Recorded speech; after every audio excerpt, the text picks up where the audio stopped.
Live from the studios of Barcelona, Spain, it's Slade Suiter. Live on Authenticity Radio. Slade Suiter, live on Authenticity Radio. It's a radio show about real people and real authentic talk. And now, your host who has the hospitality of a fat and jolly innkeeper, Slade Suiter. This is Slade Suiter, and welcome to today's program, Recovery Coaching. What is that? Have you ever heard of it? Well, it's something that is on the make. I want to welcome today's guest, Anthony Eldridge Rogers. He's all the way from England, and he's kind enough to join us today from Italy. Anthony, welcome. Hey, hello Slade. Very nice to be talking to you. Well, it's great to have you here. And I, like many of our listeners, are very interested to find out what is recovery coaching. However, before we get there, could you please share a little bit about who you are and where you come from, Anthony? Okay, happy to do that, Slade. So, well, I'm an Englishman who is had an interesting life, doing many different things, and I've lived for 15 years in South Africa and recently returned to the UK. And I, for all my career, which has been involved in quite a few different things, I have always been involved in what is called recovery, which I think we're going to talk about a bit today. And I come from, I came from a troubled family, and we had issues around drugs and alcohol and these kinds of problems. And, that has really been sort of the big frame of my life. And it's something that I've sort of returned to now with the recovery coaching and trying to, if you like, put my penny's worth in the pot on the topic of how do we build recovery, how do we help people effectively to get over these kinds of issues. So my background, very briefly, I was in the media business for a long time. That means television, marketing, advertising, making films and commercials and so on. So I've been a writer and producer. I guess you could say I consider myself to be essentially a creative person, although with a kind of real entrepreneurial spirit. So I like to sort of get up and make new things happen and make projects go.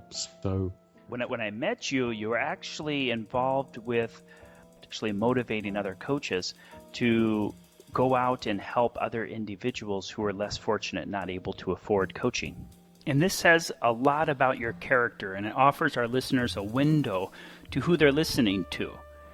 So Anthony, please start with, what is recovery? What is recovery in itself? And then we'll move on to, what is recovery coaching? Recovery is essentially the word that is used to describe the process by which somebody, an individual, has had some issues, and I want to keep this broad here. So I don't want to just say with drugs or alcohol, because there are quite a lot of things out there which people get caught up in. So, we're talking behaviors. So there's people who gamble, there's people, who have problems with food, there's people who have problems with, if you like, workaholism. It used to be called workaholism. I'm not really sure if workaholism is quite the right word these days, but essentially this idea that people can get attached to behaviors which initially seem to be beneficial to them, and they engage with them because they feel they ought to, and that it's working for them, but then become problematic. So those behaviors at the beginning are perhaps, harmless, and then they become difficult.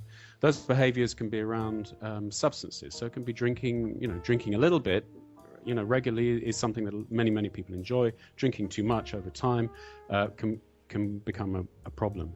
So recovery refers to the process by which people, if you like, regain their equilibrium, regain some kind of healthy, balanced life that perhaps they either had before they engaged with the behavior or the substance or whatever, or they maybe have never had and now wish to develop. So recovery refers to that process.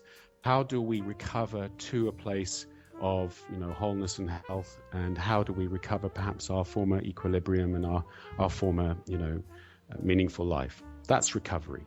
So recovery coaching is essentially new take, if you like, on coaching. So just to, looking at the history of the way that, we have tended to deal with these kinds of issues, particularly around drugs and alcohol and gambling and so on. It has been, in the last 20 years, it's been essentially sort of treatment orientated, like, so you go to a rehab, or, you go for some kind of therapeutic intervention or group therapy process, or you join, or should I say, you can join a 12-step fellowship. So that's what Alcoholics Anonymous is. The 12-step fellowships have been quite an important and very, very valuable part of the recovery scene. And we've now got a huge number of different 12-step organizations. We've got Alcoholics Anonymous, we've got Narcotics Anonymous, Cocaine's Anonymous, Gambling Anonymous, Overeaters Anonymous, et cetera, et cetera. There's a wide variety of these individual organizations that are supporting people in recovery. They are referred to mainly as mutual aid organizations. Mm-hmm. And I'll come back to that in just a minute, because that's quite an important part of the whole picture. So, Anthony, is there a methodology that is out there in recovery coaching, or are there many different modalities, as like each coach just goes ahead and coaches as they see fit? Well, there isn't yet, if you like, a very coherent individual modality. However, and you're absolutely right, what's happened with recovery coaching is that it has developed in pockets, if you like, in different places in the world. So, for instance, I was in South Africa, 10 years ago, developing recovery coaching. And when I started, I thought, wow, I'm on my own. No one else has had this great idea. Then, of course, bingo, I realized, I come across somebody in America, and then I come across somebody else in South Africa, somebody else in the UK. And I realized that a lot of people have had exactly the same moment of understanding about coaching, that it could do something really important for the process of recovery that wasn't actually widely available anywhere else through any other kind of assisting technologies. So we've had these pockets of the development of recovery coaching. And yes, you're right, they can look reasonably different to each other. However, they all sit on a core set of assumptions and concepts, which are, if you like, universal to all kind of recovery coaching approaches. And those core concepts, in fact, there's now a convergence, because it's everyone's realizing that we actually need to build a little more of a clear central platform. So the answer is no, there isn't a universal recovery coaching, model, if you like, which we can reach for, but there is a very clear conceptual ground on which all recovery coaching sits. And it also is very much about coaching. So it sits also with coaching technology. And so that's coaching as it is approached in business coaching, executive coaching, life coaching, performance coaching, those kinds of things. Could you give us an example of how you would take a client through this with your specific modality, with your specific coaching technique? Let's imagine that I'm unbalanced in a part or many parts of my life. Imagine that, Anthony. Hard to believe. Oh my goodness. Okay, so if I'm unbalanced in these areas of my life, okay, with gambling, internet, drinking, or whatever not, I'm unbalanced. And I come to you and I say, hey, Anthony, how does this work? What would you tell me? So, well, I mean, the first question I'll, be curious about is why you've come to talk to me. But you may well have come because essentially you're experiencing some uncomfortable aspects to your life, and you maybe have an innate sense, this isn't kind of what I imagined. My life, maybe you feel out of control. Maybe you feel, fearful about what's happening to you. There'll be something that'll be going on in your world, and essentially that's where we start.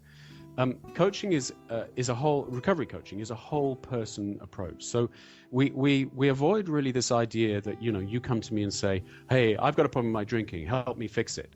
It's coaching is, and this is actually what's really so valuable about coaching. Coaching does the opposite of what most other interactions do in the field. You go and see an addictions counselor, that's where they'll look. They'll look to see if you're addicted. They'll look to try and they'll look to put you in a framework of addiction to, if you like, diagnose you. Coaching, of course, doesn't do that. We don't recovery coaches never diagnose our clients. If a client says to me they're an alcoholic, I go, okay, so you believe you're an alcoholic, and we work with that within the context. If they come to me a week later and say, actually, I think I'm not an alcoholic, we work with that too. It's very much about the coaching approach, which says whatever the client brings is what the client needs to bring to the relationship so that we can support them in wherever they're trying to go. So when the client comes to me, essentially, I'm not looking to fix any problems for them. Far from it. What I'm really looking to do is create a relationship with them where they can explore their whole life, where they can explore the relationship between this behavior, the drinking, the gambling, or whatever, that perhaps their emotional world, perhaps the circumstances of their life, and try and start to illuminate for them what is actually going on in their world. The second step from that place really would be to partner with them. Coaching is a partnership, and it's about me and the client coming together and reaching some clear agreements about where do you want to end up, all right, and how might I work with you to facilitate that happening. So that means that I'm becoming aligned to this idea that this client wants, where they are, they don't want to be, and they want to be living and experiencing their life, somewhere else. And from that place, we then say, well, is the idea of recovery important to them? I'm curious, at what point does the recovery process actually begin? Now, recovery for somebody can start at any point. Recovery starts when somebody puts their hands up and says, I feel like I want to recover. That's when it starts. It's not something that I would offer the client and not something that I say, well, you need to recover. It's quite the opposite. A client comes to me and says, well, I like the idea of recovering from the situation I'm in, from this drinking I'm in, or whatever it is. And, can we work around that? Absolutely. And then we integrate that into the coaching relationship. Mm-hmm. So this is the person that I'm working with who's in recovery. This is somebody who's trying to create a recovery. The recovery that they create is one that they design. It's not one that I design.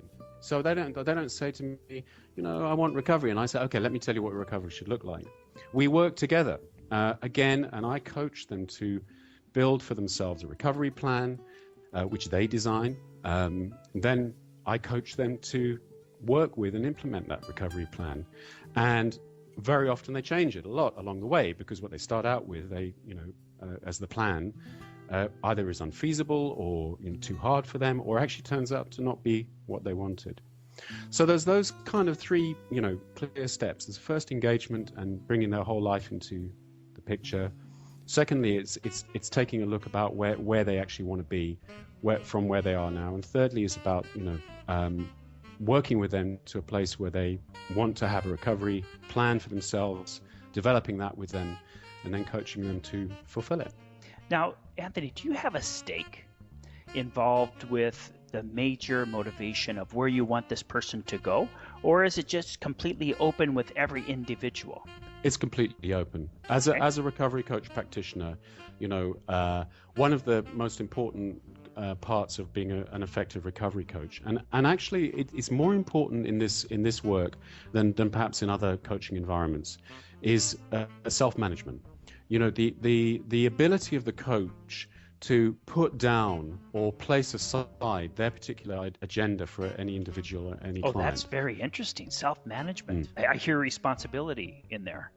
Yeah, responsibility and self-management. You see, what makes coaching different, and what makes it very different for people in these kinds of circumstances around drugs, alcohol, gambling, etc., all those things we talked about, is the fact that mostly the environment of the world that they experience when they run into difficulties, and this applies to people who try to help them, is directive. What that means is everybody starts telling you what to do. You need to stop drinking so much, Slade. You need to stop gambling so much. You need to work harder. You need to do this. You go and see the services people. Well, you need to stop doing this. So it becomes a very directive environment. Family members become quite understandably quite directive towards people with these kinds of problems, because they're scared. They're scared that they're going to get further out of control. So often when people come to me, particularly if they've had interactions with other places, they're somewhat surprised to find that I'm unwilling to direct them to do anything. In fact, and they often come in with that question. So you know, they'll talk to me for half an hour and they'll say, you know, I say, well, tell me about yourself. And they'll say, blah, blah, blah, blah, and then they'll say, so what do you think? Do you think I'm an alcoholic? You know, and it's like, well, I don't know. You know, and you see, and it's a question I have to be very careful with, because